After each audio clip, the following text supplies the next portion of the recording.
50대 여성 윤 씨는 지금 두 번째 이혼을 생각하고 있습니다.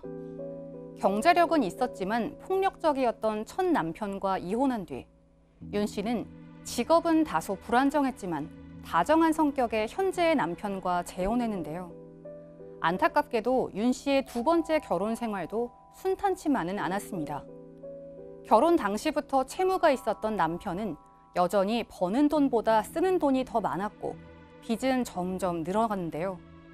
결국 이 문제로 다투다 1년 전부터 별거에 이르게 된 두 사람.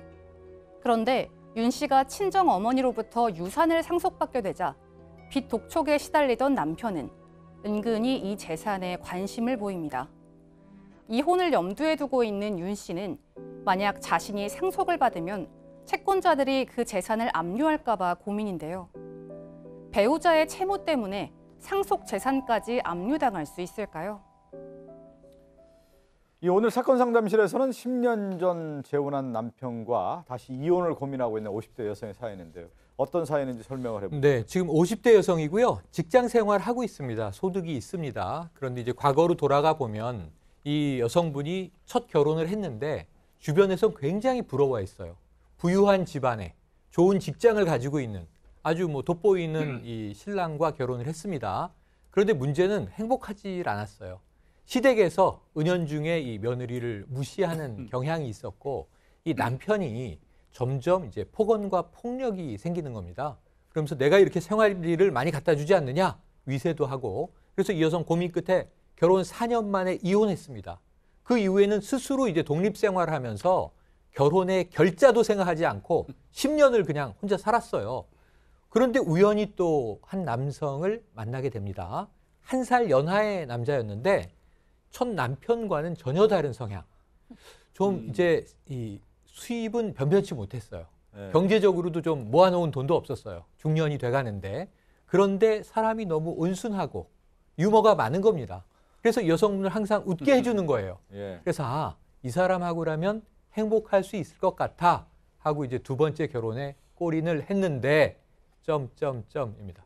예, 첫 번째 결혼 생활도 순탄치 않아서 이혼을 했고 이제 두 번째 전혀 다른 남성과 재혼을 해서 이제 결혼을 생활을 했는데 보통 그런 경우가 있잖아요. 그 사람의 이제 장점이 오랫동안 살다 보면 오히려 단점이 돼서 싫은 경우가 있는데 이 여성에게 그 지금 재혼한 남편의 모습이 그대로 드러났습니다. 재혼한 남성의 장점과 단점을 요점을 드리자면 장점은 성격, 유순하고 유머러스하고 단점은 안정적인 직업이었고 경제적으로 좀 부족했던 것.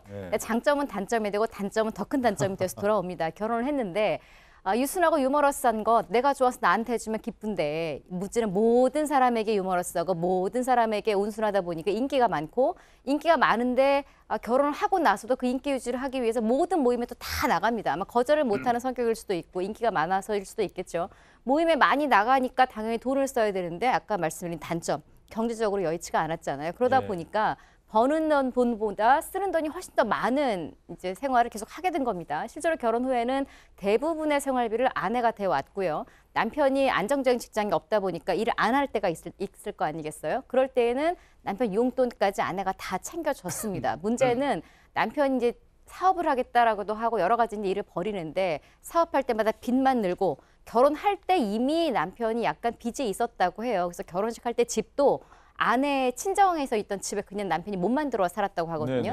그러니까 그 빚에 개인 사채에 또 사업하면서 진 빚까지 빚은 점점 늘어나는데 씀씀이는 조금도 줄지 않으니 결국은 참다 못해 이 문제로 부부가 크게 다투게 됐고요. 1년 전부터 별거를 시작을 했습니다. 네, 이렇게 이제 생활을 하다 보니까 서로 이제 부딪히는 부분이 많았고 이혼까지 이제 생각을 하는데 이혼하고 싶은데 남편이 이혼을 해주지 않은 상황이었고 특히 장모가 이제 얼마 전에 이제 돌아가셨는데 그 남긴 재산에 대해서 남편이 상속 재산에 대해서 상당히 관심을 갖고 있나 봐요.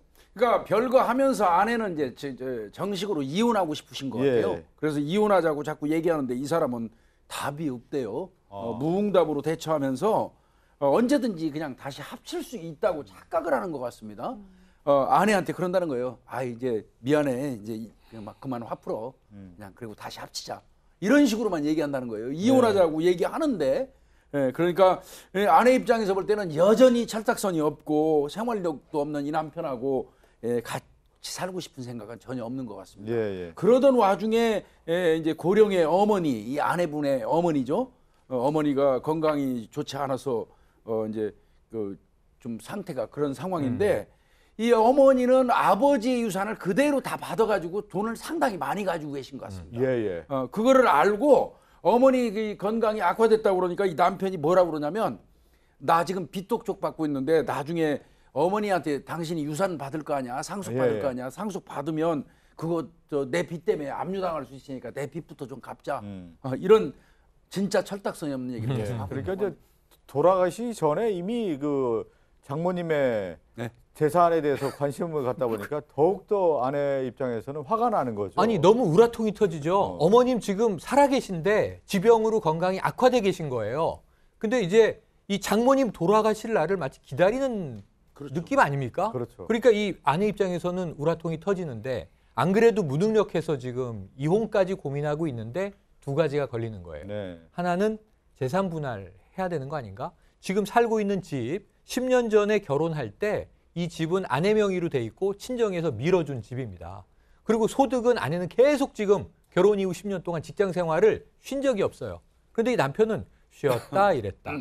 쉬었다 이랬다. 그랬는데 빚은 남편이 다 이 빚을 졌어요. 그렇죠. 그러니까 부인 입장에서는 화가 날 수밖에 없는데 이제 어찌 보면은 친정 재산을 넘보는 분위기예요.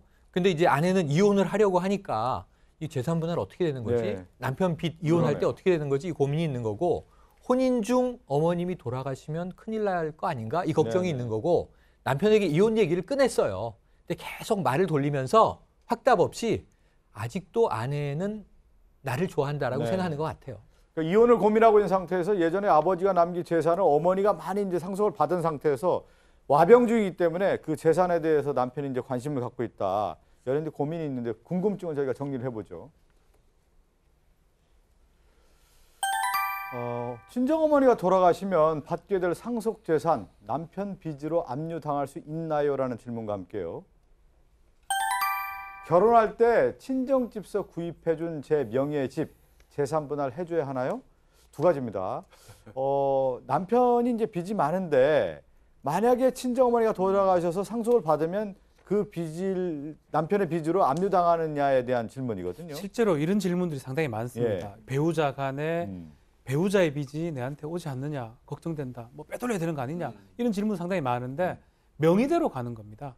상속이 된다 하더라도 어머니 재산이 상속되는 거는 딸한테 상속이 되는 거지 남편하고 아무 상관이 없습니다. 근데 문제는 또다시 딸이 사망하게 된다면 그때는 그 빚이 아니면 그 채권이 상속이 될 수 있기 때문에 남편의 채권자가 뭐 압류를 하거나 뭐 다른 조치를 취할 수 있는데 그 단계까지 가지 않는다면 배우자의 빚하고 뭐 특별한 경우가 아니고는 큰 문제가 없고요. 상속 재산이 된다 하더라도 압류의 가능성은 없습니다. 예, 그러니까 뭐 그 압류의 가능성 아내의 재산이 되는 거죠. 상속 사위하고는 아무 상관이 없는 거고. 없습니다. 그렇기 때문에 그 걱정은 안 해도 될 것 같고. 근데 결혼할 때 이제 친정집에서 집을 해줬는데 이혼을 한다고 하면 재산 분할을 해야 되냐라는 질문이거든요. 네, 그리고 좀 전에 그 압류는 혹시라도 뭐 개인 명의로 아내가 보증을 섰거나 예. 아내의 명의로 이제 뭐 대출을 받아줬거나 더 돈을 받은 다음에 줬거나 이런 경우에는 또 우려가 되는 것이고요. 예. 또 지금 이혼은 협의해서 합의에 의해서 이혼하면 상관없습니다. 다만 그렇지 않을 경우에는 과연 이게 남편 쪽에 이혼 사유가 존재하는가 좀 굉장히 의문인데요. 요즘에 변호사들이 가끔 이런 내용 주장하면은 판사한테 좀 지적당하거든요. 첫 번째, 아내가 그동안 밥을 안 해줬습니다. 이거 이혼 사유 아니라는 지적. 또 두 번째, 남편이 그동안 돈 못 벌어왔습니다. 이것도 이혼 사유가 아니에요. 일부러 아주 모든 책임을 방기하고 충분히 일을 할 수 있는데도 안 했다면 모르겠지만 결과적으로 돈을 많이 충분히 벌어오지 못했다고 하더라도 이혼 사유가 아니거든요. 예, 예. 따라서 이 사안의 경우에도 남편 쪽에게 이혼 사유가 있는지 여부는 약간 좀 의문이고요. 일단 이 부분을 차치하고 이혼을 한다고 가정한다면 그 다음에 재산 분할인데요. 지금 문제가 되고 있는 것은 이제 그 아내 명의의 그 부동산입니다. 부동산인데 물론 이게 특유재산이에요. 따라서 원칙적으로는 재산 분할 대상이 안 됩니다. 아내의 것이기 때문에. 다만 상당히 긴 시간 동안 혼인관계가 유지되었고 또한 그 과정에서 어떤 명목이든 그 재산의 유지나 뭐 감소 방지에 남편이 기여했다면 그 부분은 재산 분할 대상이 되는 거예요. 예, 예. 다만 중요한 건 기여도 문제인데요. 아주 따로 생활했거나 뭐 아주 별거를 했거나 이런 경우 아니고서는 기여도가 0이라고 보긴 또 어렵습니다. 네. 그래서 이게 뭔가 이상하다. 어떻게 그렇게 되지? 라는 생각할 수도 있겠습니다만 남녀를 바꿔보면 또 이해가 되는 측면도 그렇게 있습니다. 되겠네요. 예. 정리를 하면 그러네요. 그 남편의 빚이 있다고 하더라도 어머니의 이제 상속을 받았을 때 압류당할 수 있는 문제는 아니다. 그렇지만 집을 아내의 명의라고 하지만 한 10년 정도 이렇게 같이 살았을 경우에는 남편에게도 일정한 몫이 있다라는 것으로 그 만약에 이혼을 한다고 하면 그게 해당이 된다는 말씀을 드리면서 사건 상담실 또 시청자 제보 받는다는 말씀 좀 드리겠습니다. 법에 대해서 잘 몰라 곤란하고 어려움을 겪는 분들은 사연을 보내주시면 저희가 직접 상담해 드리겠습니다. 함께 사는 세상으로 갑니다.